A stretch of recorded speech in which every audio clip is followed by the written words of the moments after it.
تو یہ کہتا ہے کہ میں اس دن کہے گا لہٰذا مجھے ملامت نہ کرو بلکہ خود اپنے آپ کو ملامت کرو، نہ تمہاری فریاد میں نہ تمہاری فریاد پر میں تمہاری مدد کر سکتا ہوں، نہ میری فریاد پر تم میری مدد کر سکتے ہو۔ تم نے اس سے پہلے مجھے اللہ کا جو شریک مان لیا تھا، آج میں نے اس کا انکار کر دیا ہے۔ جن لوگوں نے یہ ظلم کیا تھا ان کے حصے میں تو اب دردناک عذاب ہے۔ یعنی اللہ تعالیٰ فرما رہے ہیں اپنا رخ صحیح رکھو، اگر تم کسی پیر کے پیچھے لگو گے اور وہ پیر صاحب ایمان نہ ہوا تو وہ خود بھی دوزخی ہے، تمہیں بھی دوزخ میں لے کے جائے گا۔ اور اگر آج کل آپ کو پتا ہے پیروں کا کیا حال ہے، کہ زیادہ تر پیر جو بنے ہوتے، جو صحیح پیر ہوتے ہیں وہ کسی کو سمجھ ہی نہیں آتے، وہ اپنے آپ کو ظاہر ہی نہیں کرتے، اور جو دوسری قسم کے ہوتے ہیں نا وہ شوبدے دکھاتے ہیں، شوبدے، جی یہ دیکھو آگ میں ہاتھ رکھا ہمارا جل نہیں رہا، شوبدے دکھاتے ہیں وہ شوبدے، اور کیا مطلب ہے کہ وہ بھی جہنم ہی جائیں گے۔ تو وہ تم لوگوں کو بھی ہمیں مطلب جو ان کے کہنا مانے گا ان کو بھی جہنم میں لے کے جائیں گے۔ چنانچہ اللہ نے عقل دی ہے، صحیح راستے کا تعین کرو اس سے، دنیا میں کوئی بھی مشکل آپ سے دور نہیں ہو سکتی اگر اللہ نہ چاہے، اور دنیا میں کوئی بھی مشکل آپ پر آ نہیں سکتی اگر اللہ نہ چاہے۔ جو لوگ ایمان لائے تھے انہوں نے نیک عمل کیے تھے، انہیں ایسے باغات میں داخل کیا جائے گا جن کے نیچے نہریں بہتی ہوں گی، اپنے پروردگار کے حکم سے وہ ان باغوں میں ہمیشہ ہمیشہ رہیں گے۔ وہ آپس میں ایک دوسرے کا استقبال سلام سے کریں گے، یعنی جہنمی کیا کریں گے، ایک دوسرے کو الزام دیں گے تمہاری وجہ سے میں نے یہ کیا، تم نے مجھے شراب کی عادت ڈالی تھی، دیکھو وہ کہے گا مجھے کچھ نہ کرو میں بھی تو عذاب میں ہی ہوں، تم نے مجھے زنا کی عادت ڈالی تھی، دیکھو وہ کہیں گے ہمیں کچھ نہ کہو ہم بھی تو جہنم میں جل رہے ہیں۔ تو ان کے پاس یہاں وہ ایک دوسرے پر الزام لگا رہے ہوں گے، ایک دوسرے پر بات رکھ رہے ہوں گے اور رو رہے ہوں گے، جبکہ اللہ تعالیٰ نے یہاں پر جلدی سے جنت کو بیان کیا اور جنتیوں کو بیان کیا، اور فرمایا کہ جو لوگ ایمان لائے تھے انہوں نے نیک عمل کیے تھے انہیں ایسے باغات میں داخل کیا جائے گا جن کے نیچے نہریں بہتی ہوں گی، اپنے پروردگار کے حکم سے وہ ان باغوں میں ہمیشہ ہمیشہ رہیں گے۔ وہ آپس میں ایک دوسرے کا استقبال سلام سے کریں گے۔ کیا تم نے نہیں دیکھا اللہ نے کلمہ طیبہ کی کیسی مثال بیان کی کہ وہ ایک پاکیزہ درخت کی طرح ہے جس کی جڑیں زمین میں مضبوطی سے جمی ہوئی ہیں اور اس کی شاخیں آسمان میں ہیں۔ اوپر دوزخیوں کا مکالمہ مذکور تھا کہ وہ ایک دوسرے کو ملامت بھی کریں گے اور اس بات کا اعلان بھی کریں گے کہ ان کے لیے تباہی کے سوا کچھ نہیں۔ اس کے مقابلے میں جنت والوں کا طریقہ کیا ہوگا کہ وہ ہر ملاقات کے وقت ایک دوسرے کو تباہی کے بجائے، تانے دینے کے بجائے کہیں گے سلام علیکم، سلام علیکم، تم پہ سلامتی ہو۔ پاکیزہ درخت سے مراد کھجور کا درخت ہے جس کی جڑیں زمین میں مضبوطی کے ساتھ جمی ہوتی ہیں، تیز ہوائیں اور آندھیاں اسے کوئی نقصان نہیں پہنچا سکتی اور نہ اسے اپنی جگہ سے ہلا سکتی ہیں۔ اسی طرح جب توحید کا کلمہ انسان کے دل و دماغ میں بس جاتا ہے، پیوستہ ہو جاتا ہے، تو ایمان کی خاطر اسے کیسی تکلیفوں یا مصیبتوں کا سامنا کرنا پڑے اس کے ایمان میں کوئی ذرہ برابر بھی کمزوری نہیں آتی۔ کھجور کی درخت کی دوسری صفت اس آیت میں یہ بیان کی گئی ہے کہ اللہ تعالیٰ فرماتے ہیں، کھجور کی درخت کی دوسری صفت یہ بیان فرمائی گئی ہے کہ اللہ تعالیٰ فرماتے ہیں کہ کھجور کا جو درخت ہے نا اس کی شاخیں آسمان کی طرف بلند ہوتی ہیں اور زمین کی کثافتوں سے، زمین کے گرد و غبار سے، زمین کے میل کچیل سے وہ دور رہتی ہیں۔ اس طرح جب توحید کا کلمہ مومن کے دل میں پیوست ہو جاتا ہے، بس جاتا ہے، تو اس کے تمام نیک کام جو در حقیقت اس کلمے کی شاخیں آسمان کی طرف بلند ہوتے ہیں، یعنی اللہ تعالیٰ تک پہنچ کر اس کی خوشنودی حاصل کرتے ہیں اور دنیا پرستی کی کثافتوں سے محفوظ رہتے ہیں۔ وہ اللہ کو راضی کرتے ہیں، اللہ کو راضی کرتے ہیں اور اللہ پھر ان سے راضی ہو جاتا ہے، اور دنیا کی یہ جو لذتیں اور گناہ ہیں وہ اللہ تعالیٰ ان کو اس سے بچا لیتا ہے۔ سورۃ الابراہیم کی آیت نمبر 25۔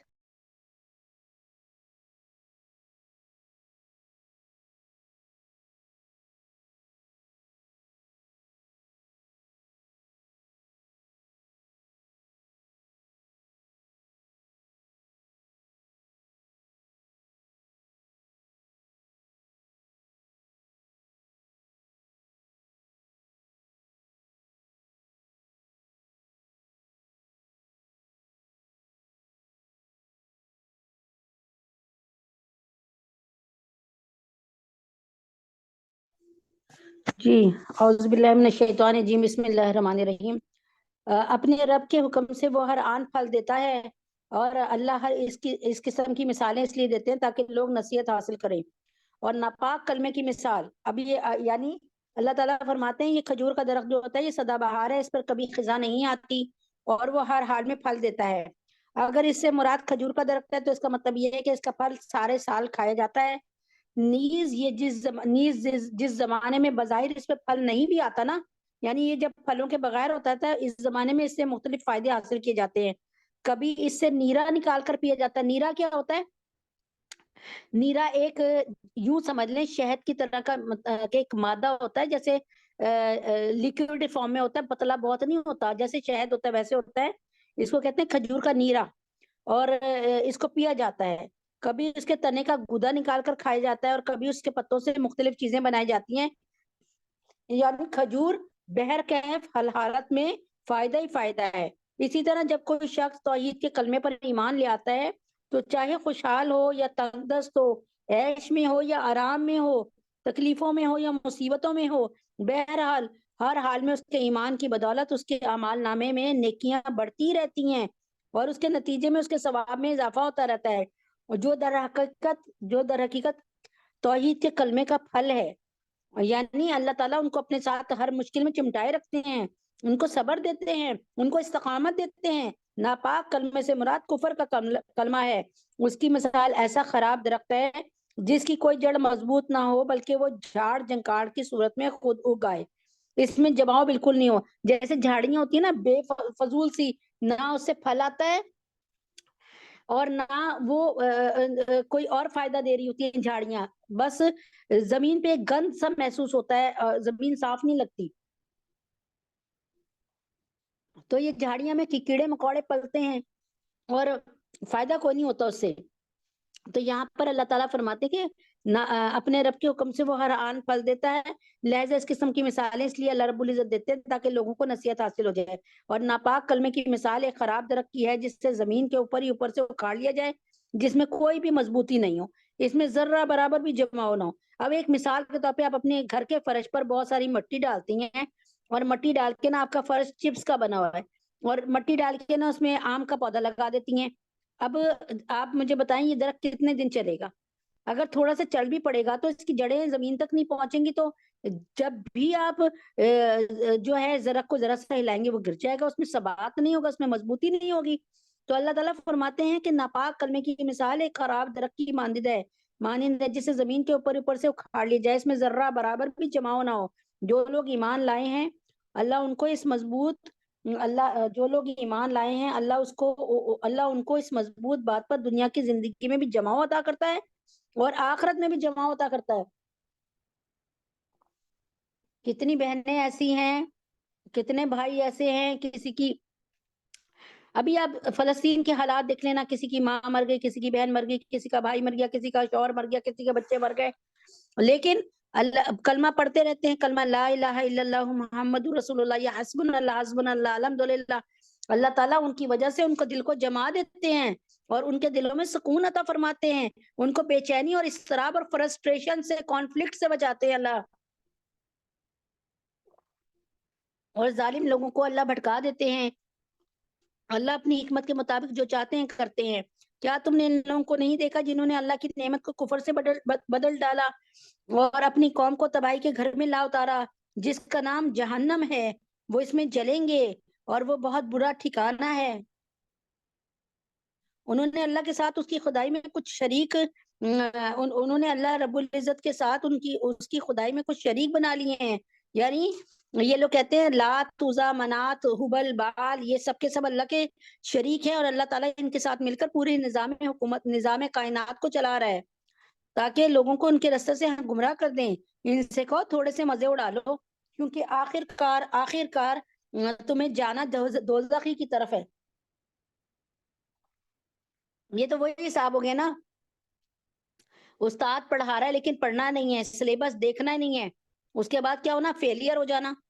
ٹھیک ہے، تو اللہ تعالیٰ فرماتے ہیں میرے جو بندے ایمان لائے ہیں ان سے کہہ دو کہ وہ نماز قائم کریں، اور ہم نے ان کو جو رزق دیا، دوسرے نمبر پہ ہم نے جو ان کو رزق دیا اس میں سے پوشیدہ طور پہ اور اعلانیہ طور پہ نیکی کے کاموں میں خرچ کریں، اور تیسرے نمبر پہ، اور یہ کام اس دن کے آنے سے پہلے پہلے کر لیں جس میں نہ کوئی خرید و فروخت کام آئے گی، نہ کوئی دوستی کام آئے گی۔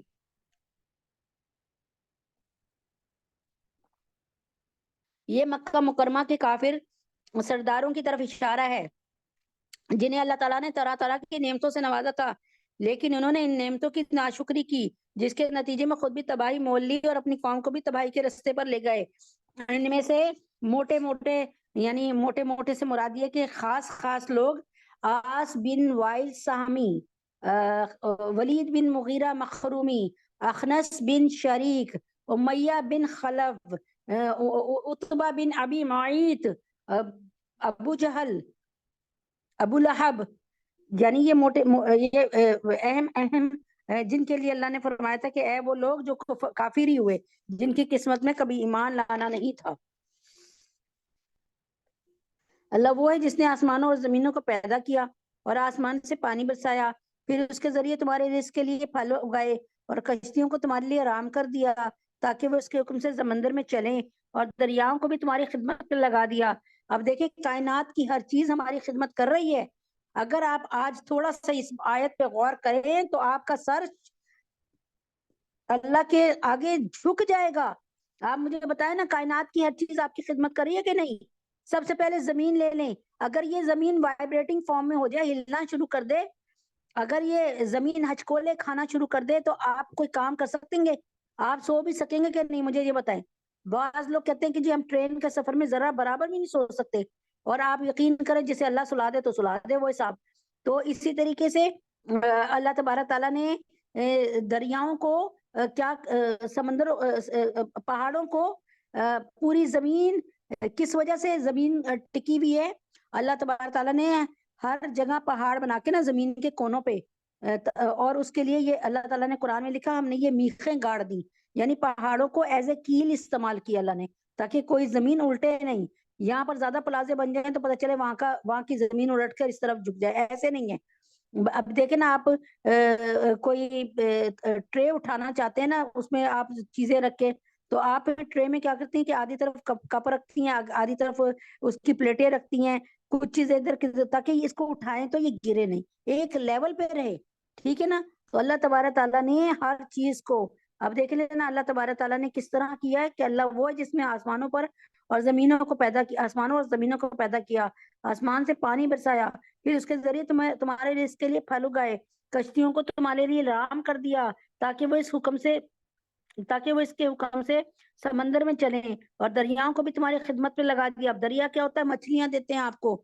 دریا سے کیا ہوتا ہے؟ ایک جگہ سے دوسری جگہ، ایک کنارے سے دوسری کنارے پہ پہنچنے کے لیے آپ کے لیے اللہ تبارک تعالیٰ نے ایک دریاؤں کو چلا دیا کہ آپ دریا میں کشتی کے ذریعے سفر کر کے اور جلدی پہنچ سکتے ہیں، پیدل چلنا بہت مشکل ہے اس معاملے میں۔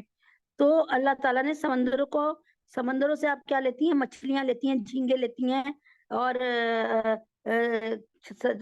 سمندر میں کتنی خوبصورت وہ سمندر سے یاقوت یعنی موتی اور قیمتی موتی وغیرہ نکلتے ہیں، اور پھر سمندروں سے جو ہوائیں چلتی ہیں، اللہ تبارک تعالیٰ جو ہوائیں چلاتا سمندر میں، پانی جو ہے زائد پانی سمندروں کی طرف سمٹ جاتا ہے، تو اللہ تعالیٰ فرما رہا ہے کتنی ٹریڈ، کتنی تجارت سمندروں کے ذریعے ہو جاتی ہے۔ اور اللہ تعالیٰ کہتے ہیں سمندر کو کہ بھئی تو نے چلنا ہی نہیں ہے، تو یا ہواؤں سے کہتے ہیں کہ تم نے چلنا نہیں ہے۔ اگر اللہ تعالیٰ ہواؤں سے کہتے ہیں کہ نہیں چلنا، تو ہمارے سارے کام، ہم گر کر مر جائیں گے اسی وقت۔ ہمارے سارے کام ہوا کے چلنے سے ہو رہے ہیں زیادہ تر۔ سب سے پہلے یہ کہ ہوا چل رہی ہے تو ہمیں سانس مل رہی ہے، آکسیجن مل رہی ہے، اور تمہاری خاطر سورج اور چاند کو اس طرح کام پر لگایا کہ مسلسل سفر میں ہے، اور تمہاری خاطر رات اور دن کو بھی کام پر لگا دیا ہے۔ اب دیکھیں پوری دن زمین جو ہے وہ چلتی رہتی ہے، لیکن اس کا چلنا اتنا ہلکا ہے کہ ہمیں محسوس ہی نہیں ہو رہا، ٹھیک ہے؟ یہ بھی اللہ کا بہت بڑا کرشمہ اور کرامت ہے۔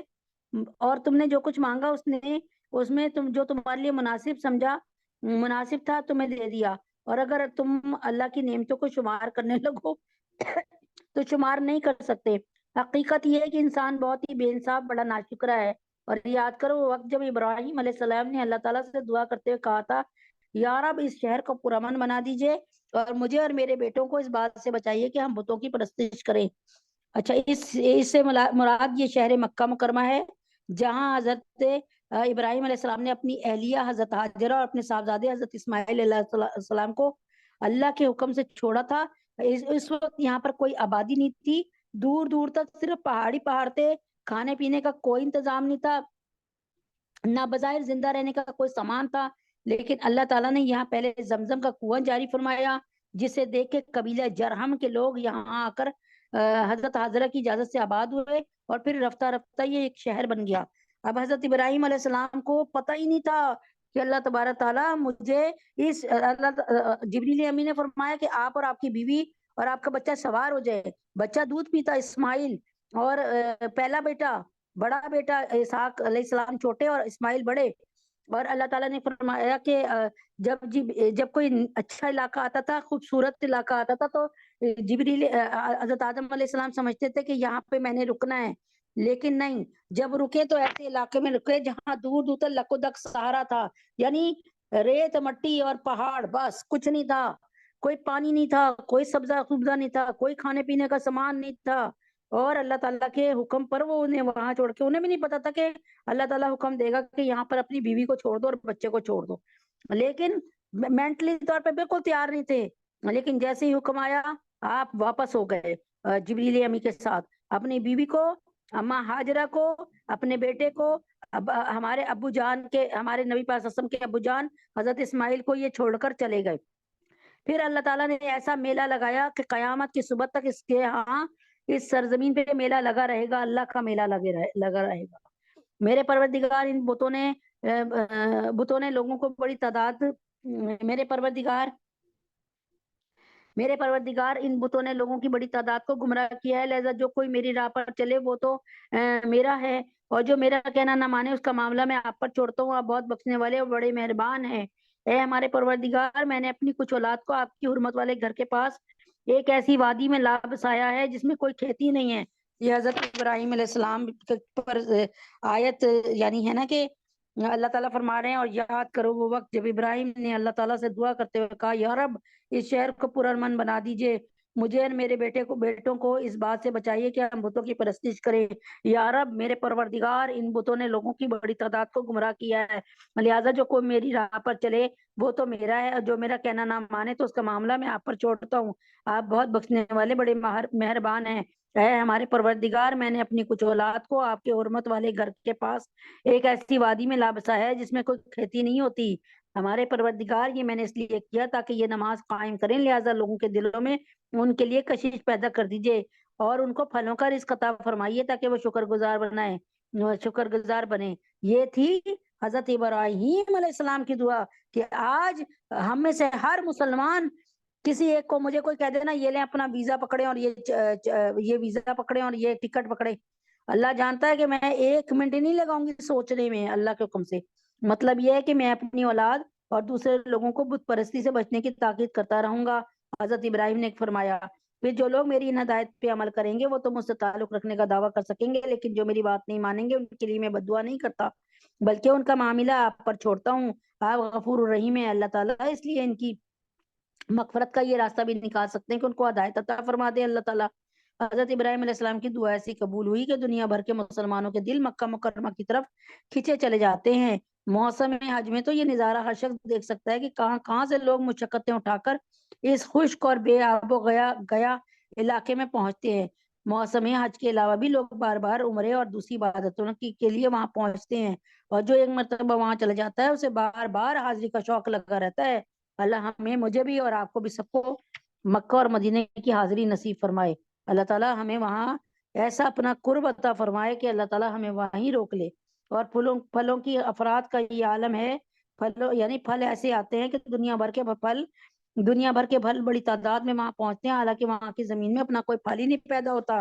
آپ دیکھیں نا، لبنان کا کیلا اتنا بڑا ہے، آپ کو اپنے شہر لاہور میں شاید ہی ملے دیکھنے کو، اور یہاں سے اچھا والا چاول جاتا ہے، یہاں سے کنو وغیرہ جاتے ہیں، انڈیا سے ناریل اور پان وغیرہ آتے ہیں، اور کیا کہتے ہیں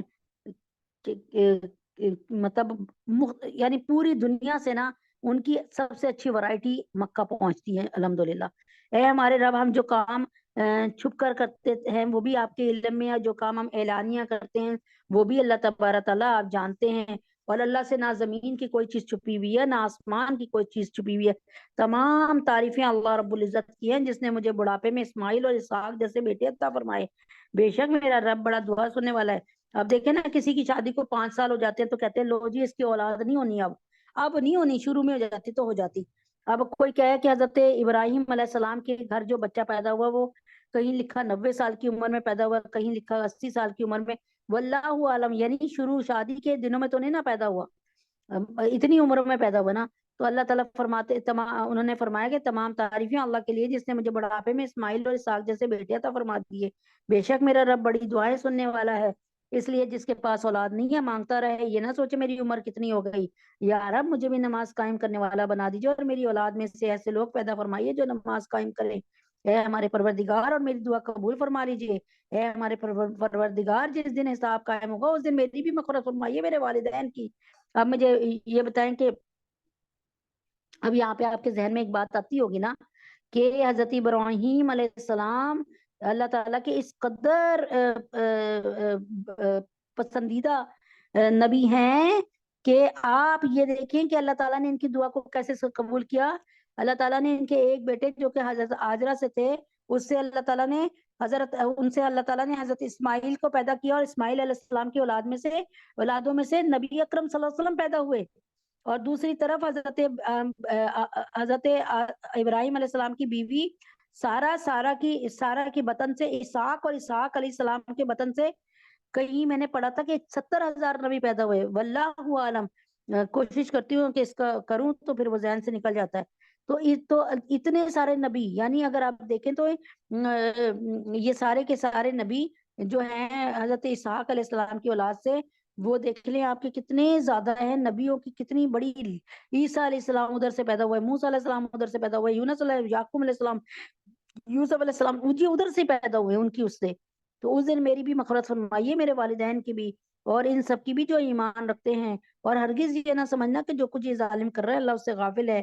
وہ تو ان لوگوں کو اس دن تک کے لیے مہلت دے رہا ہے جس میں آنکھیں پٹی کی پٹی رہ جائیں گی. یہاں یہ شبہ بھی ہو سکتا ہے کہ حضرت ابراہیم علیہ السلام کا باپ آزر تو کافر تھا, اس کے لیے آپ نے مغفرت کی دعا کیسے فرمائی؟ جواب یہ ہے کہ جس وقت یہ دعا فرمائی ہو سکتا ہے اس کے کفر کی حالت میں مرنے کی آپ کو خبر ہی نہ ہوئی ہو.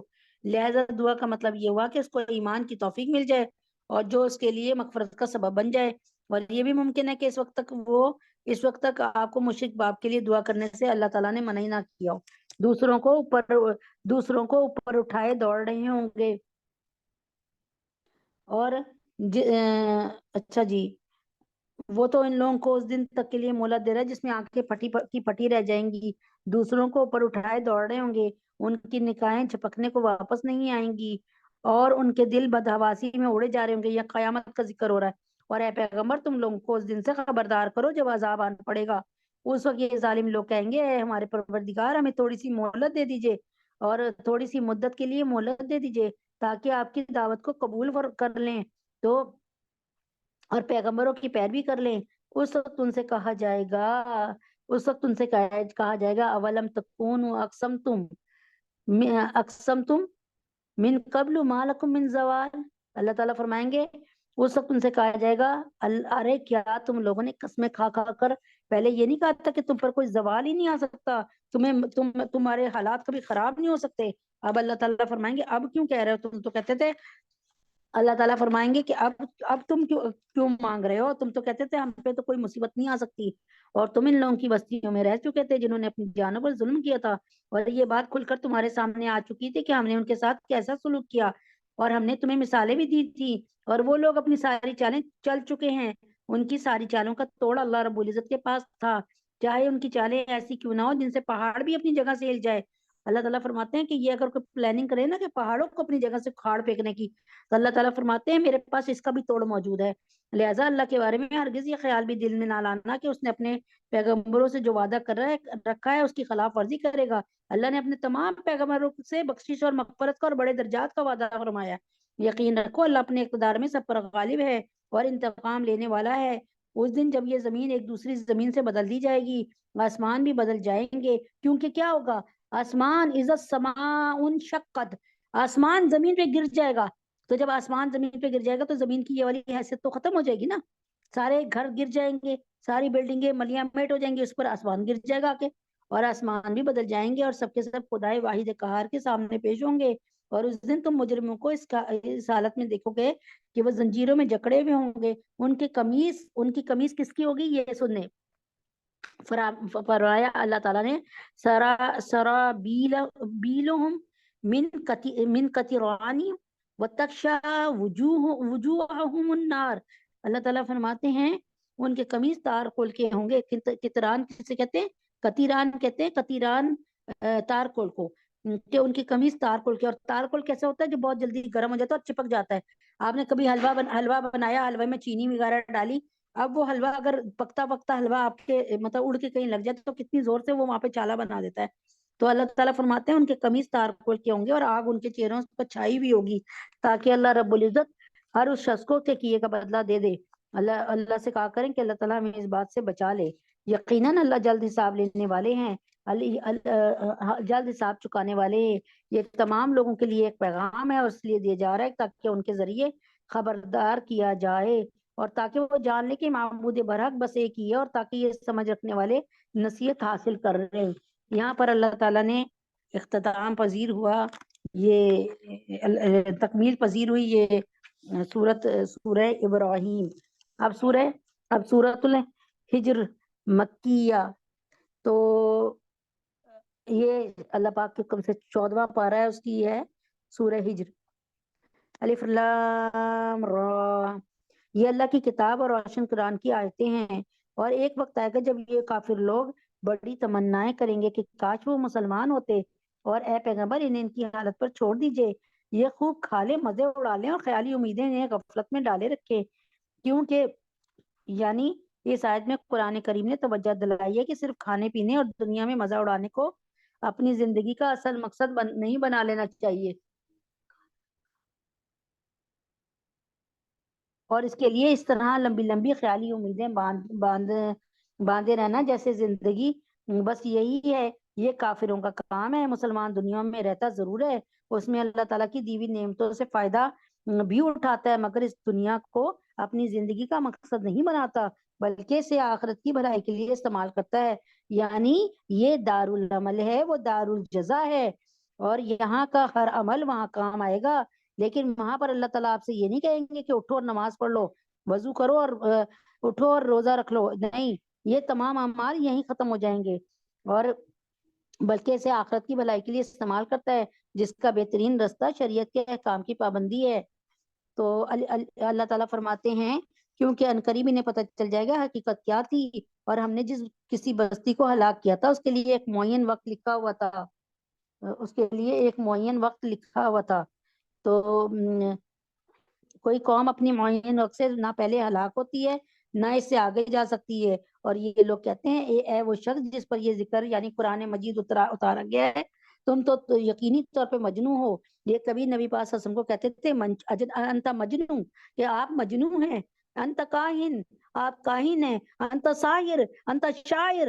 یعنی اس طرح یہ نبی پاک صلی اللہ علیہ وسلم کو اللہ تعالیٰ کہتے ہیں وما صاحبکم بمجنون، ارے میرا یہ ساتھی، میرا یہ دوست مجنون نہیں ہے، یہ دیوانہ نہیں ہے، یہ تو میرا مبعوث کیا ہوا فرستادہ، میرا بھیجا ہوا نبی ہے. تو اللہ تعالیٰ کو اس پر اتنی تڑپ ہوتی تھی کہ اللہ تعالیٰ فوراً ہی سورت کو اتارتے تھے. اگر تم واقعی سچے ہو تو ہمارے پاس فرشتوں کو کیوں نہیں لے آتے؟ اب یہ نبی پاک صلی اللہ علیہ وسلم سے مطالبہ کیا کرتے تھے کہ اگر آپ سچے ہیں تو فرشتوں کو لے کے آ جائیے. تو اگر تم واقعی سچے تو ہمارے پاس فرشتوں کو کیوں نہیں لاتے؟ ہم فرشتوں کو اتارتے ہیں تو برحق فیصلہ دے کر اتارتے ہیں. اللہ تعالیٰ فرماتے ہیں ہم جب فرشتوں کو اتارتے ہیں تو کہہ کے بھیجتے ہیں فلاں کی جان لے کے آ جانا، فلاں پر عذاب کر دینا، یعنی ہم کوئی فیصلہ دے کے بھیجتے ہیں. اور ایسا ہوتا تو ان کو بھی مہلت نہ ملتی. یعنی اللہ تعالیٰ فرماتے ہیں یہ اللہ تعالیٰ کی طرف سے فرشتے اتارنے کی فرمائش کا جواب ہے. مطلب یہ ہے کہ جس قوم کے لیے کوئی پیغمبر بھیجا گیا ہو اس کے پاس ہم فرشتے اس کو اتارتے ہیں جب اس قوم کی نافرمانی حد سے بڑھ گئی ہوگی. اب یہاں پر آپ سوچ لیں، میں انشاءاللہ تعالیٰ بھی آپ کو بتا بھی دیتی ہوں.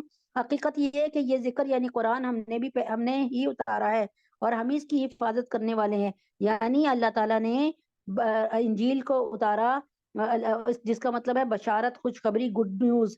اللہ تعالیٰ نے تورات کو نازل کیا جس کا مطلب ہے قانون، لا، اور اللہ تبارک تعالیٰ نے داؤد علیہ السلام پہ زبور کو اتارا جس کا مطلب ہے صحیفے، پیپرز، نوٹس، لیکن اللہ تعالیٰ نے کہیں نہیں لکھا کہ میں ان کی حفاظت کرنے والا ہوں، لیکن اِنَّا نَحْنُ نَزَّلْنَا الذِّكْرَ وَإِنَّا لَهُ لَحَافِظُونَ، اللہ تعالیٰ نے قرآن کو جب اتارا تو ساتھ ہی کہہ دیا کہ میں نے اس ذکر کو، اس قرآن کو، اس نصیحت نامے کو اتارا اور اس کی حفاظت بھی میں ہی کرنے والا ہوں، ٹھیک ہے؟ تو اللہ تعالیٰ اس کے وہ بن گئے حفاظت کرنے والے نگہبان، اور اے پیغمبر یعنی قیامت کی صبح تک قرآن مجید کی ایک زیر زبر پیش اپنی جگہ سے نہیں ہل سکتی، اور اے پیغمبر ہم تم سے پہلے بھی پچھلی قوموں کے مختلف گروہوں میں اپنے پیغمبر بھیج چکے ہیں، اور ان کے پاس کوئی رسول ایسے نہیں آتا تھا جس کا وہ مذاق نہ اڑاتے تھے۔ اللہ تعالیٰ یہاں پہ تسلی دے کے کہہ رہے ہیں، اے محمد عربی صلی اللہ علیہ وسلم آپ پریشان نہ ہو، آپ کی قوم آپ کا مذاق اڑاتی ہے، آپ پر تالیاں پیٹتی ہے، آپ پر سیٹیاں بجاتی ہے، آپ کو مجنون کہتی ہے، آپ کو ساحر کاہن کہتی ہے، آپ کو شاعر کہتی ہے، اے میرے نبی ہر نبی کے ساتھ یہی ہوا ہے، آپ کے ساتھ اکیلے نہیں ہو رہا۔ تو اللہ کے نبی اکرم صلی اللہ علیہ وسلم کیا فرماتے تھے کہ جتنا تمام نبیوں کو ستایا گیا، رسولوں کو اتنا سب کو ملا کے مجھے ستایا گیا۔ تو اس لیے اللہ تعالیٰ نے ان کی حفاظت کا، اچھا لیکن قرآن کریم چونکہ آخری آسمانی کتاب ہے جو قیامت تک کے لیے نافذ العمل ہے، یعنی اب کوئی نبی نہیں آئے گا جس پر کوئی کتاب نازل ہو۔ اب اللہ تبارک تعالیٰ نے کوئی نبی نازل نہیں کرنا، ٹھیک ہے؟ اب نبی اکرم صلی اللہ علیہ وسلم آخر الزماں ہیں، اللہ کے نبی نے خود فرما دیا وَأَنَا خَاتَمَ النَّبِيِّينَ لَا نَبِيَّ بَعْدِي لَوْ كَانَ النَّبِيُّ بَعْدِي لَكَانَ عُمَرٌ، میں آخری نبی ہوں، میرے بعد کوئی نبی نہیں آئے گا، میرے بعد کوئی نبی آتا تو عمر فاروق رضی اللہ عنہ کو نبی بناتے، ان میں صفات تھی اتنی، لیکن اللہ تعالیٰ نے ان کو نبی نہیں بنایا، اس لیے کہ یہ اعزاز میرے نبی اکرم صلی اللہ علیہ وسلم کے لیے ہے۔ اللہ تعالیٰ نے اس پر 210 آیات حدیث مبارک نازل فرمائی اور 100 آیات قرآن سے اس بات کی دلیل دی کہ میرے نبی آخر الزماں ہے، اور ان کی لائی ہوئی کتاب جو ہے یہ ایک ایسی پی ایچ ڈی کی بک ہے جس پہ ساری دوسری بکس جمع ہو گئی ہیں، جیسے ہم شروع میں ABCD کا قاعدہ پڑھتے ہیں، پھر ہم آگے گرامر کو سمجھتے ہیں، پھر ہم لفظوں کو جوڑنے کا، اور پھر ہم ایک ایسی کتاب پڑھتے ہیں جس میں سب کچھ ہمیں سمجھ آ رہا ہوتا ہے ان کو پڑھ کے۔ تو قرآن مجید ایسی PhD کی کتاب ہے جس میں ساری کتابیں جمع ہو گئی ہیں، کیونکہ سورہ فاتحہ جو ہے قرآن مجید کا متن ہے، اور پورا قرآن جو ہے وہ اس کی شرح اور تفسیر ہے۔ اور اللہ تعالیٰ فرماتے ہیں، اللہ تعالیٰ کے نبی اکرم صلی اللہ علیہ وسلم فرماتے ہیں کہ نہ زبور میں، نہ انجیل میں، اور نہ زبور میں، اور نہ اس میں تورات میں ایسی کوئی سورہ فاتحہ جیسی سورت نازل ہوئی، اور نہ خود قرآن کریم میں اس کے مثل کوئی اور سورت نازل ہوئی، اس لیے اللہ تعالیٰ نے اس کی حفاظت کا خود ذمہ لے لیا ہے، چنانچہ اس میں قیامت تک کی صبح کوئی رد و بدل نہیں ہو سکتا۔ اب کیسے اللہ تعالیٰ نے ذمہ لیا ہے؟ فرض کریں خدا نہ خواستہ اللہ نہ کرے جیسے رشیا میں انقلاب آیا تھا کہ ہر قرآن کو، اس سے پہلے دریائے دجلہ میں قرآن کے اتنے نسخے پھینکے گئے تھے، دریائے دجلہ کالا ہو گیا تھا، چنگیز خان اور ہلاکو خان نے کیا کیا تھا، مسلمانوں کی کھوپڑیوں سے پورے محل تعمیر کیے تھے، اور آج بھی اس میں سے ایک محل ہے۔ تو کہنے کا کیا مقصد ہے؟ لیکن اللہ تعالیٰ نے قرآن مجید کی حفاظت کا ذمہ ایسے لے لیا ہے کہ چھوٹے چھوٹے بچوں کے سینوں میں سے اس طرح محفوظ کر دیے ہے کہ اگر بالفرض کوئی دشمن قرآن کریم کے سارے نسخے معاذ اللہ ختم کر دے، جلا دے، نعوذ باللہ، تب بھی چھوٹے چھوٹے بچے اسے دوبارہ کسی معمولی تبدیلی کے بغیر لکھوا سکتے ہیں، جو بذات خود قرآن کریم کا زندہ معجزہ ہے۔ اللہ تعالیٰ نے لوگوں کے سینوں کو تجوری بنا دیا قرآن مجید رکھنے کے لیے۔ تو اللہ تعالیٰ فرماتے ہیں کہ مجرم لوگوں کے دلوں میں یہ بات ہم اس طرح داخل کرتے ہیں کہ وہ اس پر ایمان نہیں لاتے، اور پچھلے لوگوں کا بھی یہی طریقہ چلا آیا ہے، اور اگر بالفرض ہم ان کے لیے آسمان کا کوئی دروازہ کھول دیں اور وہ دن کی روشنی میں اس پر چڑھتے بھی چلے جائیں، تب بھی یہی کہیں گے کہ ہماری نظر بندی کر دی گئی تھی۔ اللہ تعالیٰ فرماتے ہیں، اے نبی محمد صلی اللہ علیہ وسلم، جب یہ آپ سے کوئی معجزہ مانگتے ہیں، اگر میں یہ معجزہ پورا، اللہ کے نبی اکرم صلی اللہ علیہ وسلم پہ کتنے معجزے تو اتار دیے تھے اللہ تعالیٰ نے، اور جیسے ابو جہل نے کہا تھا، اے محمد اگر یہ بتا دو صلی اللہ علیہ وآلہ وسلم کہ میری مٹھی میں کیا ہے، تو اللہ کے نبی نے فرمایا میں بتاؤں، یہ مٹھی میں جو چیز ہے وہ بتائے، فرمایا اگر ایسا کر دو تو بہت اچھا۔ تو مٹھی میں ابو جہل کی مٹھی میں پتھر نے کلمہ پڑھ لیا تھا. پھر انہوں نے کیا کہا تھا سورہ قمر کہ چاند کو 2 ٹکڑے کر کے دکھا دو. تو یقین کریں کوئی نظر کا دھوکہ نہیں تھا. قافلوں والوں نے آ کر بتایا کہ ہم نے خود دیکھا کہ چاند کیا ایک ٹکڑا پہاڑ کے اس طرف چلا گیا اور چاند کا دوسرا ٹکڑا چاند کا ایک ٹکڑا پہاڑ کے دائیں طرف چلا گیا اور چاند کا دوسرا ٹکڑا پہاڑ کے بائیں طرف چلا گیا. ہم نے خود اس کو دیکھا اور اللہ تعالیٰ نے ذرا سی دیر میں کر کے بند نہیں کر دیا اس معجزے کو, بلکہ تھوڑی دیر کے لیے, کافی دیر کے لیے, کہتے ہیں کئی گھنٹوں کے لیے چاند کا آدھا ٹکڑا ادھر پھینکا, مطلب ادھر کیا, اور چاند کا آدھا ٹکڑا ادھر کیا. تو اس کی گواہی بعد میں آنے والے قافلوں نے بھی دی. تو اللہ تعالیٰ فرماتے ہیں تب بھی یہی کہیں گے کہ پھر یہ لوگ کہیں گے یہ تو تم نے کوئی جادو دکھایا تھا, ہماری نظر بندی کی تھی, بلکہ ہم لوگ جادو کے اثر میں آئے ہوئے ہیں, اور ہم نے آسمان میں بہت سے برج بنائے ہیں اور اس کو دیکھنے والوں کے لیے سجاوٹ عطا کی ہے. برج سے مراد یہ ہے کہ اللہ تعالیٰ فرماتے ہیں کہ ستارے, کہ اللہ تعالیٰ نے آسمان کو, اللہ تعالیٰ یہ ایک بات کو ذہن میں رکھیے کہ اللہ رب العزت نے 7 آسمان بنائے ہیں. اللہ رب العزت نے کتنے بنائے؟ اللہ رب العزت نے 7 آسمان بنائے. اب اس کو سب سنیے گا ذرا غور سے کہ اللہ رب العزت نے 7 آسمان بنائے, اور ایک آسمان سے دوسرے آسمان کا فاصلہ, اللہ تعالیٰ نے ایک زمین سے آسمان کے فاصلے کے برابر رکھا. یعنی زمین سے, اللہ کے نبی فرماتے ہیں یہ 500 سال کی مسافت ہے. اور پھر اللہ تبارک تعالیٰ نے دوسرے آسمان سے تیسرے آسمان کا فاصلہ بھی ایسے ہی رکھا. اور پھر اللہ تعالیٰ نے چھٹے آسمان سے 7, یعنی سارے آسمانوں میں یہی فاصلہ رکھا, اور چھٹے آسمان اور 7ویں آسمان میں اللہ تعالیٰ نے یہی فاصلہ رکھا. اور پھر اللہ تعالیٰ کی عرش کا بھی فاصلہ 7ویں آسمان سے اللہ کی کرسی کا فاصلہ اتنا ہی ہے. تو اب آپ سوچ لیں کہ اللہ تعالیٰ نے ان 7 آسمانوں کو بنانے کے بعد اللہ تعالیٰ فرماتے ہیں کہ میرے ان 7 آسمانوں میں ایک بالش زمین ایسی نہیں ہے جس میں کسی فرشتے نے سربا سجود نہ کیا ہو. یعنی فرشتے پورے آسمان پہ جتنے بھی آسمان ہیں نا, سربا سجود ہیں اس میں. یعنی انہوں نے جب سے دنیا بنی اور جب سے دنیا مٹے گی تب تک وہ سربا سجود ہی رہیں گے, سجدے میں رہیں گے, اور اٹھ کر کیا کہیں گے, وما قدر اللہ حق کا قدر ہی, ہم نے اللہ پاک کی ویسی قدر نہیں کی جیسے ہمیں قدر کرنے کا حق تھا. تو آپ یہ دیکھیں کہ اتنا آسمان پہ فرشتہ, اور وہ سجدے بھی پڑا ہے اور اللہ تعالیٰ کی پاکی کو بیان کر رہا ہے, یہاں تک کہ دنیا بنی اور دنیا مٹ جائے گی, اور آخر میں کیا کہیں گے, وما قدر اللہ حق کا قدر ہی, ہم نے اللہ رب العزت کی وہ قدر نہیں کی جو قدر کرنے کا. جی اذان ہو رہی ہے, اذان کا جواب دیتے ہیں. اللہ اکبر, اللہ اکبر, اللہ اکبر, اللہ اکبر,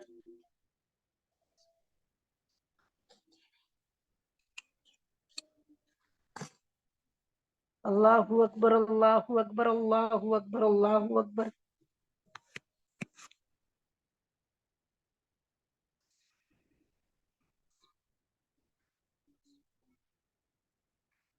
اشہد ان لا الہ الا اللہ,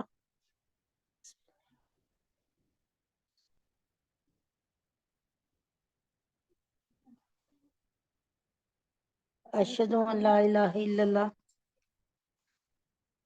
اشہد ان لا اشہد ان لا الہ الا اللہ, اشہد ان محمد رسول اللہ, اشہد ان لا الہ, اشہد ان محمد رسول اللہ. لا حول ولا قوة الا باللہ,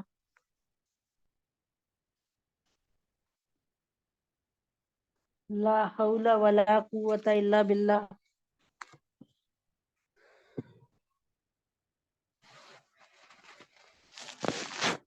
لا حول ولا قوة الا باللہ,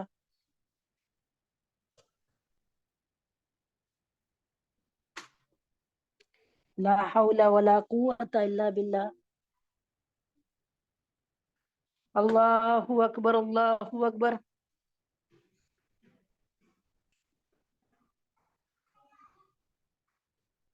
اشہد ان لا الہ الا اللہ, اللہ اکبر، لا الہ الا اللہ۔ اللهم صل على محمد وعلى آل محمد كما صليت على إبراهيم وعلى آل إبراهيم إنك حميد مجيد اللهم بارك على محمد وعلى آل محمد كما باركت على إبراهيم وعلى آل إبراهيم إنك حميد مجيد اللهم رب هذه الدعوة التامة والصلاة القائمة آت محمدا الوسيلة والفضيلة وابعثه مقاما محمودا الذي وعدته انک لا تخلف المیعاد۔ جی 4:28 ہوئے ہیں، اللہ پاک کے حکم سے 4:28 پہ ہی 38 پر اللہ پاک کے حکم سے میٹنگ دوبارہ آن کریں گے۔ دعاؤں کی درخواست ہے، سیٹ ایسی رہنے دیجیے۔ السلام علیکم ورحمۃ اللہ۔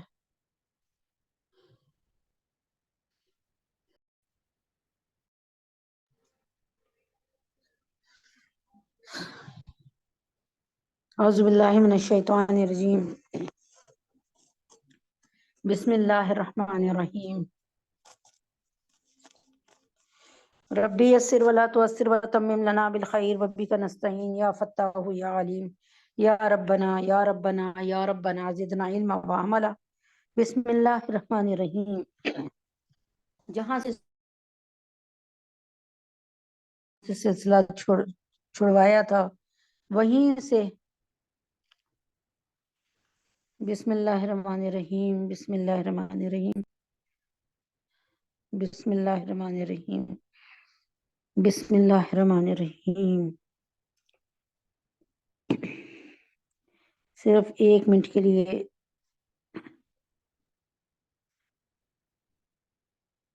ایسا ہوتا ہے کہ نیٹ کی کوئی پرابلم ہوتی ہے، پھر جب نیٹ نہیں اس میں ہوسٹ میں نکل جاتی ہوں پھر اس میں، تو ابھی بس اتنی دیر کے لیے جو ہے کہ پھر اللہ تعالیٰ کا شکر ہے، اللہ تعالیٰ نے سلسلہ جوڑ دیا الحمدللہ۔ بس اللہ تعالیٰ کے حکم سے پھر شروع کرتے ہیں الحمدللہ رب العالمین۔ اعوذ باللہ من الشیطان الرجیم، بسم اللہ الرحمن الرحیم۔ اچھا، جہاں سے سلسلہ اللہ پاک نے چھڑوایا تھا وہیں سے سلسلہ اللہ پاک کے حکم سے پھر سے جوڑتے ہیں۔ تو جی اعوذ باللہ من الشیطان الرجیم، بسم اللہ الرحمن الرحیم۔ تو یہ میں نے چھوڑا تھا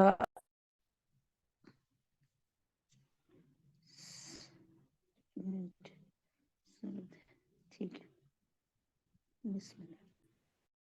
ٹھیک، بسم اللہ الرحمن الرحیم۔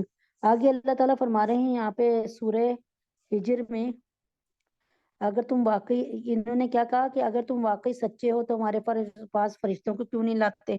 یعنی یہ نبی اکرم صلی اللہ علیہ وسلم سے ڈیمانڈ ہو رہی ہیں، مطالبات ہو رہے ہیں، ہم فرشتوں کو اتارتے ہیں تو یہ برحق فیصلہ دے کر اللہ تعالیٰ فرماتے ہیں کہ جب فرشتے آ جائیں تو پھر فیصلے لے کے اترتے ہیں، اور ایسا ہوتا ہے تو اگر ایسا ہوتا تو ان کو مہلت بھی نہ ملتی۔ حقیقت یہ ہے کہ یہ ذکر یعنی قرآن ہم نے ہم نے ہی اتارا ہے اور ہم ہی اس کی حفاظت کرنے والے ہیں، اور اے پیغمبر ہم تم سے پہلے بھی پچھلی قوموں کے مختلف گروہ میں اپنے پیغمبر بھیج چکے ہیں، اور ان کے پاس کوئی ایسا رسول نہیں آتا جس کا یہ مذاق نہ اڑاتے ہوں۔ تو اللہ تعالیٰ کیا فرما رہے ہیں کہ جب یہ فیصلہ کر کے فرشتے بھیج دی جاتے ہیں تو پھر اس قوم کو ایمان لانے کی مہلت نہیں دی جاتی، کیونکہ یہ دنیا ایک امتحان کی جگہ ہے۔ یہاں انسان سے جو مطلوب ہے وہ ایمان بالغیب ہے، یعنی انسان سے اللہ کو کیا چیز چاہیے کہ وہ غیب پر ایمان رکھے، جس میں انسان اپنی عقل اور سمجھ کو کام میں لا کر اللہ تعالیٰ اللہ تبارک تعالیٰ اور اس کی توحید کے آگے سر تسلیم خم کر دے۔ ٹھیک ہے، یعنی اللہ تعالیٰ فرماتے ہیں کہ جب تم یہ معجزات مانتے ہو، یعنی جب تم ڈیمانڈ کرتے ہو، اس کے باوجود اگر ہم تمہیں لا بھی دینا ہے یہ سب، تو اس کے بعد اگر تم ایمان نہیں لاؤ گے تو پھر تم پر فوراً ہی عذاب نازل کر دیا جائے گا۔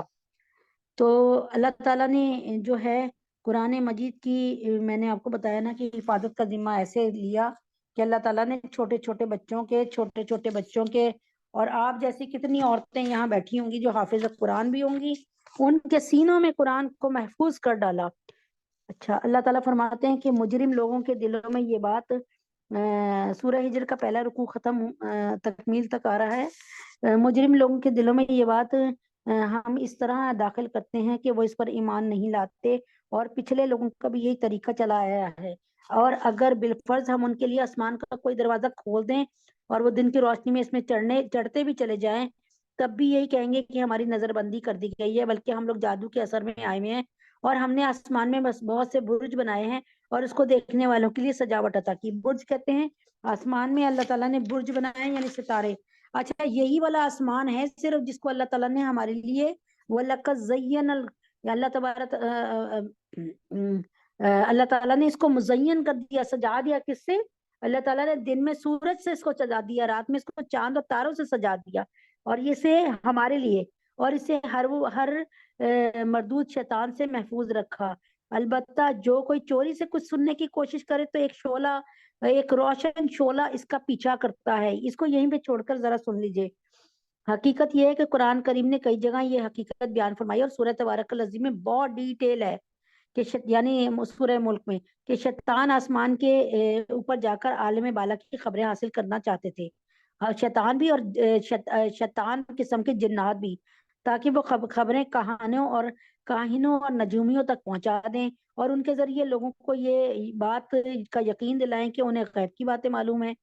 لیکن آسمان، اچھا ہوتا کیا تھا، نبی اکرم صلی اللہ علیہ وآلہ وسلم کے آنے سے پہلے، مبعوث ہونے سے پہلے، نبی بننے سے پہلے، شریر قسم کے جنات اور شیاطین جو ہے نا، وہ جا کر نا اللہ تعالیٰ کے فیصلے جو اللہ تعالیٰ بات کر رہے ہوتے تھے نا، حکم دے رہے ہوتے تھے فرشتوں کو، وہ سن لیتے تھے۔ جیسے مثال کے طور پہ اللہ تعالیٰ نے فیصلہ دیا کہ فلاں کے یہاں بیٹا ہوگا، ٹھیک ہے نا، ایک مثال کے طور پہ، تو وہاں کے جس کا نام لیا نا، اس عورت کے قرب و جوار میں جو کاہن اور نجومی ہوتے تھے نا، یعنی بدکماش لوگ، ان کو جا کے یہ بتا دیتے تھے شیطان صرف لوگ یا جنات کہ بھائی اس کے ہاں تو بیٹا ہوگا، اور وہ جا کر اس عورت کو بتا دیتا تھا یا مرد کو کہ بھائی تیرے ہاں تو بیٹا ہوگا، اور جب بیٹا ہو جاتا تھا تو یہ لوگ اللہ تعالیٰ سے ان کا یقین ہٹ کے نا ان کاہنوں پر آ جاتا تھا، یہ کاہنوں کو ماننے لگتے تھے کہ ان کو غیب کی خبریں ہیں، ٹھیک ہے۔ تو اللہ تعالیٰ نے، لیکن جب کیا ہوا کہ جب اللہ تعالیٰ نے قرآن کا سلسلہ رکھا تو اللہ تعالیٰ نے حقیقت میں کیا کیا کہ شیطان آسمان کے اوپر جا کر عالم بالا کی خبریں حاصل کرنا چاہتے تھے تاکہ وہ خبریں کاہنوں اور نجومیوں تک پہنچا دیں۔ تو اللہ تعالیٰ نے کیا کیا کہ پورے آسمان پہ چیک پوسٹ بنا دی ہیں، یعنی مورچے بنا دیے ہیں۔ اب کوئی بھی شریر جن یا شریر شیطان جب وہ یعنی شیطان اوپر چڑھتا ہے نا، تو آپ نے دیکھا کبھی آپ سو رہے ہوں آسمان کے تلے لیٹے ہوں تو آپ دیکھتے ہوں گے ایک دم سے تیز قسم کا تارا یوں بھاگتا ہوا جاتا ہے دائیں سے بائیں یا بائیں سے دائیں، تو یہ ہوتا کیا ہے، اللہ تعالیٰ شعلہ مارتے ہیں ان کو، یعنی وہ جو ہے شہاب مار دیتے ہیں نا، ٹھیک ہے، تاکہ وہ اس کو جلا دیتے ہیں۔ تو اب کیا اللہ تعالیٰ اسی کو بتا رہے ہیں کہ اور کیونکہ قرآن مجید کی جو باتیں تھیں وہ اللہ تعالیٰ راز میں رکھنا چاہتے تھے، اور قرآن مجید کی ایک ایک آیت اللہ تعالیٰ نے حضرت جبریل امی کو دے کر بھیجی، جو کہ اللہ تعالیٰ قرآن میں لکھتے ہیں کہ یہ بہت ایماندار فرشتے ہیں اور بڑی قوت والے فرشتے ہیں، اور 70,000 فرشتے ان کے ساتھ اور بھیجتے تھے۔ تو اللہ تعالیٰ اسی کو ذکر کر رہے ہیں کہ اور اسے ہر مردود شیطان سے محفوظ رکھا ہے۔ البتہ جو کوئی چوری چھپے کچھ سننے کی کوشش کرے تو ایک روشن شعلہ اس کا پیچھا کرتا ہے، اور زمین کو ہم نے پھیلا دیا ہے، اس کو جمانے کے لیے اس میں پہاڑ رکھ دیے ہیں، یعنی زمین کے سارے کناروں پہ پہاڑ رکھ دیے تاکہ زمین لیول میں رہے اور کھڑی رہے، اور اس میں ہر قسم کی چیزیں توازن کے ساتھ اگا دی ہیں۔ حضرت صلی اللہ علیہ وسلم کی دنیا میں تشریف آوری سے پہلے یہ شیاطین آسمان کے قریب جا کے فرشتوں کی باتیں چوری چھپے سننے کی کوشش کرتے تھے، اور وہاں سے کوئی بات کان میں پڑ جاتی تو اس کے ساتھ سینکڑوں جھوٹی باتیں ملا کر وہاں کے کہانیوں کو بتا دیتے تھے، ٹھیک ہے۔ لیکن آج حضرت صلی اللہ علیہ وسلم کی تشریف آوری کے بعد ان کو آسمان کے قریب جانے سے روک دیا گیا۔ آپ ابھی سورج جن پڑھیں گے نا، تو اس میں سورج جن میں یہی ہے کہ فرشتے یہ جنات حیران ہوتے تھے، اب کیا ہو گیا کہ اب ہمیں چڑھنے نہیں دیا جاتا آسمان پہ، اب کیا نیا کام ہو گیا۔ تو یہ جب وہ نبی پاک صلی اللہ علیہ وسلم کو ایک جگہ پر مکہ سے آتے ہوئے غالباً نخلا کے مقام پہ، دیکھ لوں گی اس کو، وہاں پر قرآن کی تلاوت کرتے سنا نا فجر کے وقت، تو انہیں پتا چلا کہ اچھا یہ تبدیلی ہوئی کہ ہمارے درمیان نبی اکرم صلی اللہ علیہ وسلم آ گئے، خاتم الانبیاء آ گئے، اور اب قرآن جو ہے وہ ایسا کلام ہے جس میں کوئی تبدیلی کسی طرح نہیں ہو سکتی، اور وہ اللہ تعالیٰ نے اس کی جو ہے حفاظت کے لیے سارا کے سارا جو ہے اللہ تعالیٰ نے سیٹ اپ لے لیا. اب اگر وہ ایسی کوشش کرتے ہیں تو ان کو ایک شعلے کے ذریعے مار کر بھگا دیا جاتا ہے. اور اس میں تمہارے لیے بھی روزی کے سامان پیدا کیا اور ان مخلوقات کے لیے بھی جنہیں تم رزق نہیں دیتے, اور کوئی ضرورت کی چیز ایسی نہیں ہے جس کے ہمارے پاس خزانے موجود نہ ہو. اب آپ نے دیکھا اللہ تعالیٰ نے most important thing in the world کون سی ہے؟ آپ کی آکسیجن. آکسیجن کو عام کر دیا. اگر آکسیجن خدا نہ خواستہ خرید کر لینی پڑتی تو امیر زندہ رہتے اور غریب سارے ہی مر جاتے. اس کے بعد سیکنڈ نمبر پہ پانی. پانی کو اللہ نے عام کر دیا. زمینوں کو کھودو, اس میں بورنگ کرو, پانی ابل پڑتا ہے. اور اللہ تعالیٰ نے اس کو عام کر دیا. 1/3 پارٹ جو ہے 1/3 جو میں نے سنا ہے نا وہ پانی ہے اور ایک حصہ خشکی ہے. واللہ مطلب جو سائنس بتا رہی ہے, ٹھیک ہے نا. تو اللہ تبارک تعالیٰ جو ہے ان کا یہ نظام ہے دنیا کا, اور کوئی ضرورت کی چیز ایسی نہیں جس کے پاس ہمارے خزانے جس کے ہمارے پاس خزانے موجود نہ ہو. اللہ کے پاس بیٹے بھی بہت ہیں, بیٹیاں بھی بہت ہیں. اللہ تعالیٰ کے پاس دولت بھی بہت ہے, عقل اور سماعت, بصارت, فہم.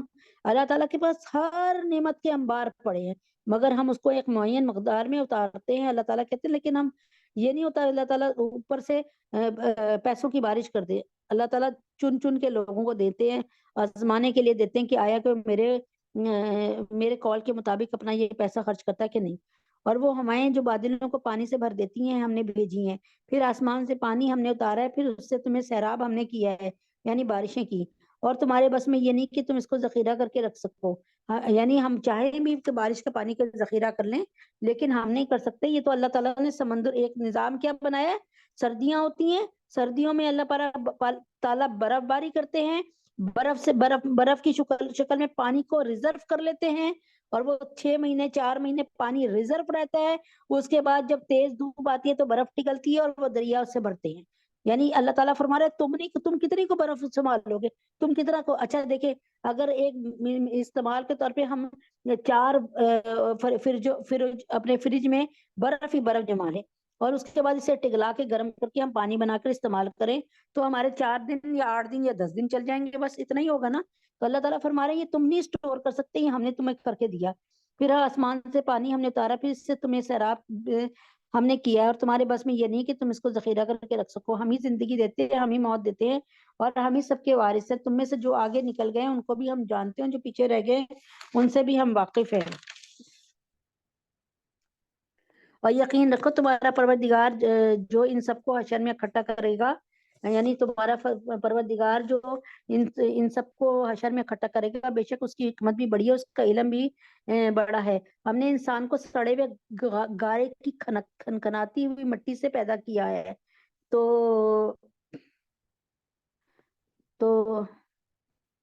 اور جنات کو اس سے پہلے ہم نے لو کی آگ سے پیدا کیا تھا. جس طرح انسان کے جد امجد, ہمارے جد امجد کون ہے؟ ہمارے ابا جان کون ہے؟ حضرت آدم علیہ السلام. اسی طرح جنات میں سب سے پہلے جس جن کو اللہ تعالیٰ نے پیدا کیا تھا اس کا نام جان تھا, اور اسے آگ سے پیدا کیا تھا. اور پھر اس جیسے ہمارا پتلا بنایا تھا, یعنی اللہ تعالیٰ نے حضرت آدم علیہ السلام کا پتلا بنایا تھا مٹی سے, اور پھر اس میں روح بخشی تھی. تو آدم علیہ السلام مٹی کے ہیں نا بنے ہوئے. تو اور ہم بھی آدم علیہ السلام کی اولاد میں, تو تمام انسان مٹی کی مخلوق ہے. اسی طرح تمام جنات میں اللہ تعالیٰ نے جس پہلے جن کو بنایا تھا اسے اللہ تعالیٰ نے, اس کا نام تھا جان, اس کو آگ سے پیدا کیا. تو اب یہ ہوا کہ تمام جنات آگ سے کی پیدائش ہے, اور اس میں اپنی روح اچھا لہذا جب میں اس کو اللہ تعالیٰ فرما رہے ہیں, اور وہ وقت اور جنات کو اس سے پہلے ہم نے لو کی آگ سے پیدا کیا. جنات کو ہم نے اس سے پہلے لو کی آگ سے پیدا کیا. اور وہ وقت یاد کرو جب تمہارے پروردگار نے فرشتوں سے کہا تھا میں گارے کی کھنکھناتی ہوئی مٹی سے ایک بشر کو پیدا کرنے والا ہوں, لہذا جب میں اس کو پوری طرح بنا لوں, اس میں اپنی روح پھونک دوں, تو تم سب اس کے آگے سجدے میں گر جانا. چنانچہ سارے کے سارے فرشتوں نے سجدہ کیا. اب اللہ تعالیٰ کیا فرماتے ہیں, الا ابلیس نے نہیں کیا. ابا ان یکون مع الساجدین, چنانچہ سارے کے سارے فرشتوں نے سجدہ کیا سوائے ابلیس کے, اس نے سجدہ کرنے والوں میں شامل ہونے سے انکار کر دیا. تو